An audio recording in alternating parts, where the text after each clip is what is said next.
Bismillahirrahmanirrahim. Assalamu alaikum. I hope you all are fine and staying safe and happy. I am your history teacher and I welcome you all to your history class. My dear students, as you know that we are on unit number 3 of history 8 books and that is about World War I and World War II.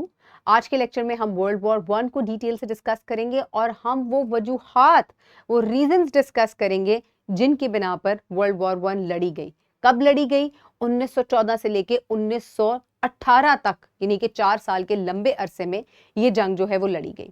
इस जंग के पीछे बहुत सी ऐसी वजूहात थी जिनकी वजह से ये जंग लड़नी पड़ी और एक कैटेगरी होती है कि इसको वर्ल्ड वॉर क्यों कहा गया, क्योंकि ये ऐसी जंग थी जिसमें बहुत ज्यादा जो रीजन्स हैं, ज्योग्राफिकल रीजन्स जो हैं वो इंक्लूडेड थे जंग में। तकरीबन हर कॉन्टिनेंट से यहाँ पे लोगों ने जो है वो जंग लड़ी। मुख्तलिफ साइट्स थी इसमें, उन साइट्स को भी हम डिस्कस करेंगे। लेकिन काबिल जिक्र बात यह है कि तकरीबन 10 मिलियन से ज़्यादा लोग जो हैं उनमें उनकी इसमें डेथ हुई और प्राइमरीली यूरोप जो है वो यूरोप से उनका ताल्लुक था। लेकिन पूरा ही तकरीबन जो वर्ल्ड है वो इससे इफेक्ट हुआ। इस जंग के बाद जो वर्ल्ड मैप है उसको रीड्रॉ करने की ज़रूरत पेश आई। तो सबसे पहले हम दो साइड्स जो इस जंग में थी, जिन्होंने जंग का आगाज़ किया और फिर उनके जो साथ मिलने वाले लोग थे, उनके जो एलाइज थे, वो बनते चले गए। यहाँ आपको ये प्रेजेंट डे मैप है और ये वर्ल्ड वॉर 1 से पहले का मैप है। तो आप सबसे पहले ये कंपेयर करें कि जो उस वक्त रीजन्स थे, जैसे कि फ्रांस का रीजन बहुत छोटा है आजकल, उस वक्त ये काफ़ी बड़ा था, ठीक है। और सबसे मज़ेदार बात ये है कि उस वक्त बहुत से ममालिक ऐसे थे जहां राजा या महाराजा, यानी कि क्या किंग्स एंड क्वींस जो हैं उनका जो है वो दौर होता था, या वो जो है उस जगह को जो है वो रूल करते थे। तो इस वजह से मोस्टली जो इलाके हैं वो मोनार्कीज थे, ठीक है, जहां पर एक इंसान का रूल होता है जिसको आप किंग या क्वीन कहते हैं। तो फ्रांस को आप देख सकते हैं कि ये काफ़ी बड़ा इलाका था। इसके अलावा जर्मनी देखें कितना बड़ा है, आजकल जर्मनी बिल्कुल छोटा सा है। इसी तरह अगर आप ऑस्ट्रिया हंगरी को देखें तो ये दो अलग अलग इलाके हैं, छोटे छोटे से। इसी तरह आप ये देख सकते हैं कि कितना बड़ा इलाका टर्की यानी कि ओटोमन एम्पायर का था। आजकल टर्की जो है वो आपको काफ़ी छोटा नज़र आता है। सो इस तरह से ये देखें, ये टर्की का इलाका है छोटा सा, ठीक है। तो इस तरह से मैप्स जो हैं वो रीड्रॉ हुए थे वर्ल्ड वॉर 1 के बाद। अब सबसे पहले हमें ये पता चलना चाहिए कि कौन कौन से जो हैं वो ममालिक, साइड्स कौन कौन सी थी। सो दो साइड्स जो हैं उनको अगर हम डिस्कस करें तो सबसे पहले आ जाता है ट्रिपल अलायंस, या इसको सेंट्रल पावर्स भी कहा जाता है। शुरू में सेंट्रल पावर्स या ट्रिपल अलायंस किसका था? जर्मनी, ऑस्ट्रो हंगरी और इटली की, ठीक है। इनका आपस में ये था कि किसी एक को भी अगर जंग में जाना है तो बाकी उसकी मदद जो है वो करेंगे। जैसे कि अगर फ्रांस इटली के ऊपर हमला कर दे तो जर्मनी और ऑस्ट्रो हंगरी जो है वो इटली की मदद करेंगे। तो इस तरीके से इनका एक ट्रिपल अलायंस था, ठीक है। लेकिन यहाँ इटली ने इनको कहा कि मैं, जब जंग वर्ल्ड वॉर शुरू हुई तो इटली ने कहा कि मैं आपकी साइड नहीं लूंगा और मैं ग्रेट ब्रिटेन का साथ दूंगा, ठीक है। शुरू में ये न्यूट्रल रहा, लेकिन फिर बाद में ये न्यूट्रल नहीं रहा और इन्होंने ग्रेट ब्रिटेन वाली जो साइड है जिसको ट्रिपल एंटांट कहा जाता है उसको ज्वाइन कर लिया, ठीक है। और जो ट्रिपल अलायंस है उसको सेंट्रल पावर्स भी कहा जाता है, क्योंकि आप देख सकते हैं बिल्कुल यूरोप के बीचों बीच है, ठीक है। तो बाद में सेंट्रल पावर्स या ट्रिपल अलायंस किसके दरमियान में बना?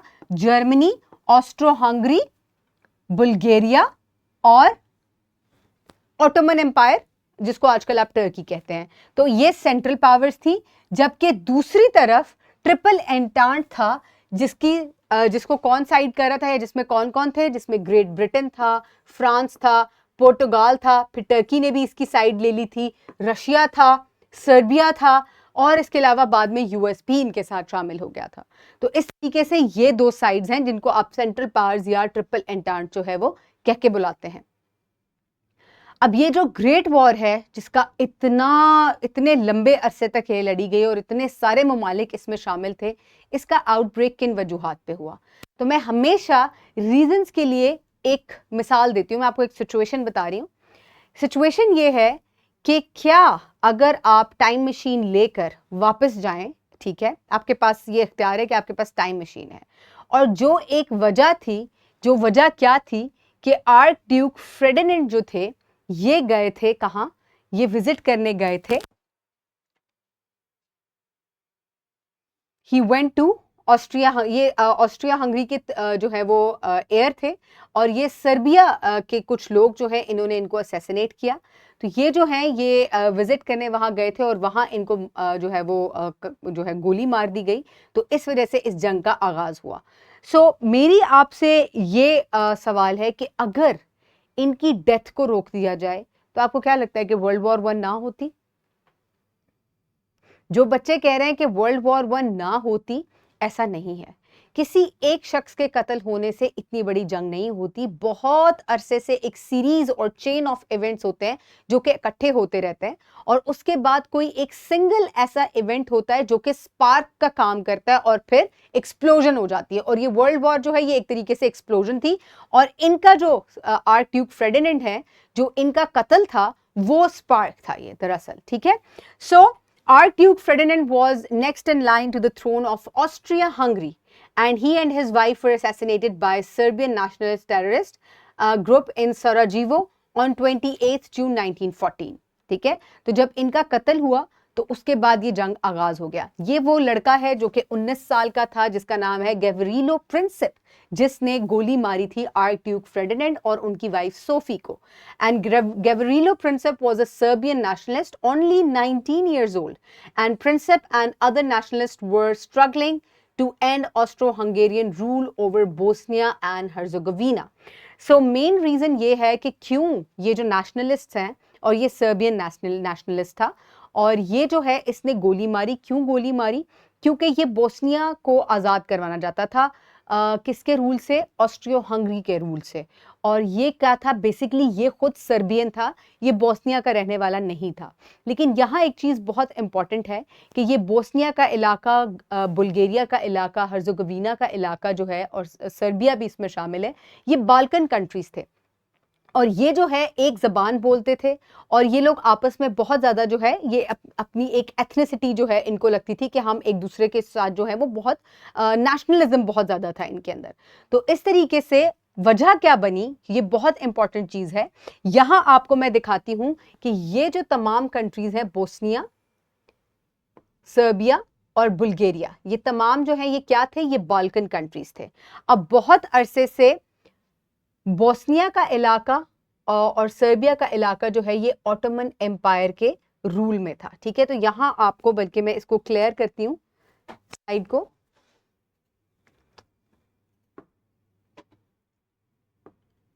यहां स्लाइड को मैं आपको इसको रेज करती हूं एक दफा। ये देखें, तो यहां आपको ये जो रेड लाइन नजर आ रही है, ये तमाम इलाका जो है it was ruled by Ottoman empire. तो अब वजह क्या हुई थी? जो आर्क ड्यूक फ्रेडिनेंड है, इनके कत्ल से पहले जब एक वॉर हो रही थी ऑटोमन एम्पायर और रशिया के दरमियान में, and Russia support Balkan countries, लेकिन बाल्कन कंट्रीज जो है वो ऑटोमन एम्पायर के अंडर आते थे, और कोई 400 साल से ये इनके ऊपर हुकूमत करी थी ऑटोमन एम्पायर। रशिया चाहता था कि ये बाल्कन कंट्रीज ऑटोमन एम्पायर से आज़ाद हो जाएं, क्योंकि वो आज़ादी चाहते भी थे। लेकिन इस जंग के दौरान ही ट्रीटी ऑफ बर्लिन साइन हुई 1878 में, और इस ट्रीटी के मुताबिक बोस्निया का इलाका जो है, ये इलाका ऑटोमन एम्पायर का ही रहेगा, लेकिन इसको ऑस्ट्रियो हंगरी जो है वो एडमिनिस्टर कहेगा। ओरिजिनली ये किसके साथ ही है? ये अभी भी ऑटोमन एम्पायर के ही साथ है, लेकिन क्योंकि एक वॉर चल रही थी, इसको खत्म करने की वजह से इसको फिल वक्त बोस्निया को किसके अंडर दे दिया गया? ऑस्ट्रो हंगरी के अंडर दे दिया गया कि ये इसको यहां एडमिनिस्टर करेगा। अब हुआ क्या? जो ऑस्ट्रो हंगरी है, Bosnia was annexed by Austro Hungary. Austro Hungary से नहीं रहा गया, और उसने क्या किया? उसने बोस्निया के इलाके को अब जो है वहां फोर्सेस भेज के और उसको एनेक्स कर लिया। एनेक्स करने का मतलब यह है कि आप अपनी फोर्सेस भेज के इलीगली किसी भी इलाके को जो है वो अपने अंडर कर लें। अब यहाँ जो है वो बड़ा मसला हुआ। सर्बिया जो है उसने जो है वो कहा कि भैया आप क्यों एक टेरिटरी को इस तरीके से, क्योंकि ये बाल्कन कंट्रीज थे, उन्होंने कहा कि आप क्यों इनको जो है वो इस तरीके से आप नहीं कर सकते। और ऑस्ट्रो हंगेरियन लोग, जो बोस्निया के लोग हैं, वो भी इससे बहुत ज़्यादा नाराज थे, क्योंकि वो 400 साल से ऑटोमन एम्पायर के अंडर थे, और अब ऑस्ट्रो हंगरी ने उनको एनेक्स कर लिया, तो वो ये गुलामी अब नहीं चाहते थे, वो आज़ाद होना चाहते थे। सो deal between Austro-Hungary and Russia. Russia wanted to take control of Strait of Bosphorus. अब ये जो बॉस्फोरस स्ट्रेट है ये कौन सी है? ये वाली स्ट्रेट है जो कि जोड़ती है टर्की को यूरोप के साथ। रशिया इसको कब्जे में करना चाहता था, तो ऑस्ट्रो हंगरी ने इसको जगह को, बोस्निया को एनेक्स करने से पहले रशिया को कहा कि क्योंकि तुम बाल्कन कंट्रीज को सपोर्ट करते हो तो तुम बीच में ना आना और हम इस जगह को एनेक्स करेंगे। और रशिया ने कहा ठीक है, यू कैन एनेक्स इट, और मुझे भी तुम बीच में कोई मसला ना करना क्योंकि मैं ये स्ट्रेट ऑफ बॉस्फोरस जो है मैं इसके ऊपर कब्जा करूंगा, ये बहुत इंपॉर्टेंट इलाका है। सो क्या हुआ? Serbia, being a Balkan country, protested it, and Russia had a lot of Serbians and people who speak Serbians inside Russia. तो उन्होंने भी प्रोटेस्ट किया, तो रशिया को जो है वो जो है सर्बिया को सपोर्ट करना पड़ा। और Austria seek help from Germany and Russia seek help from France. लेकिन फ्रांस ने हेल्प करने से मना कर दिया। जर्मनी ने ऑस्ट्रिया को कहा कि हाँ डेफिनेटली हम तुम्हें, अगर रशिया ने सर्बिया को सपोर्ट किया और कोई जंग हुई तो हम तुम्हें जो है वो totally we will support you. लेकिन फ्रांस ने क्योंकि रशिया को सपोर्ट करने से मना कर दिया तो रशिया को जो है वो ultimately Russia had to remain quiet, और इस तरीके से ये जो एनेक्सेशन है ये हो गई। ऑस्ट्रो हंगरी ने एनेक्स कर लिया। अब क्या हुआ कि इस एनेक्स टेरिटरी को ऑस्ट्रो हंगरी के जो एयर थे वो विजिट करने गए बोस्निया के इलाके को, सराजीवो को, और वहां जो है वो 1914 में गैव्रीलो प्रिंसिप ने जो है उनको गोली मार दी। ठीक है, बहुत सारे नेशनलिस्ट थे जो कि इनको मारना चाहते थे वहां, लेकिन गैव्रीलो प्रिंसिप जो है उनकी गोली इनको लगी और इनकी वाइफ और सोफी और जो फ्रेडिनेंड है ये मौके पे ही जो है दे डाइड।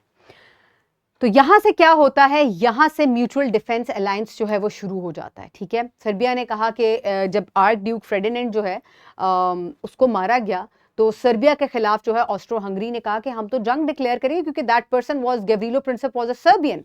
सो इसके बाद कुछ जो है सिग्निफिकेंट अलायंस जो है वो इस तरीके से बना। जर्मनी ने फौरन ऑस्ट्रो हंगरी को कहा कि हाँ हम तुम्हें सपोर्ट करेंगे अगर रशिया सर्बिया के सपोर्ट को आता है, और इस दफा फ्रांस भी पीछे नहीं हटा, उसने उसको सपोर्ट किया।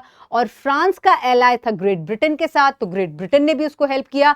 इटली ने यहां इनको सपोर्ट करने से मना कर दिया और कहा कि हम जो है वो ऑस्ट्रो हंगरी को सपोर्ट नहीं करेंगे, हमने सपोर्ट उस सूरत में करना था अगर ऑस्ट्रो हंगरी पे किसी ने हमला किया होता। यहां तो जर्मनी और ऑस्ट्रो हंगरी जो है वो खुद हमला कर रहे हैं, तो इस वजह से ये कुछ अलायंस थे जिन्होंने यहां से जंग का जो है वो बाकायदा तौर पर आगाज हो गया। और म्यूचुअल डिफेंस अलायंस में आप देख सकते हैं रशिया और सर्बिया थे, जर्मनी और ऑस्ट्रो हंगरी थे, France and Russia, Britain France and Belgium, Japan, great Britain, और बाद में यूएस भी आ जाता है। सो जितनी भी ब्लू कलर आपको नजर आ रहा है ये अलाइड पावर्स हैं। इसमें आपको इंडिया पाकिस्तान का इलाका भी नजर आ रहा है क्योंकि it was a colony of great Britain, और सेंट्रल पावर्स भी हैं। ग्रेट ब्रिटेन बीच में क्यों शामिल हुआ?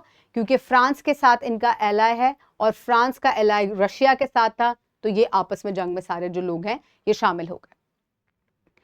सो इस तरीके से बहुत सी मुख्तलिफ चीज़ें हैं जिनकी वजह से नेशनलिज्म उनमें से एक चीज़ है कि लोगों के अंदर एक सेंस ऑफ आइडेंटिटी। आप देखें कि बाल्कन कंट्रीज जो हैं वो कहने को अलग अलग टेरिटरीज थी, बट स्टिल क्योंकि उनके अंदर नेशनलिज्म था, एक तरह की ज़बान बोलते थे, उनके कल्चर एक तरह से थे, हिस्ट्री उनकी आपस में मिलती थी, तो यहाँ उनके अंदर नेशनलिज्म आई। इसके अलावा जो मोनार्क्स थे उन्होंने लोगों के अंदर सेंस ऑफ नेशनलिज्म किस तरीके से जगाया, उन्होंने कहा कि अपनी स्टेट के लिए लड़ो, अपने मुल्क के लिए लड़ो, अपने मुल्क के दिफा के लिए लड़ो, और इसी वजह से बहुत से लोगों ने जो है वो इस जंग में हिस्सा लिया। इसके अलावा मिलिट्रिज्म जो है ये एक और वजह है इसकी।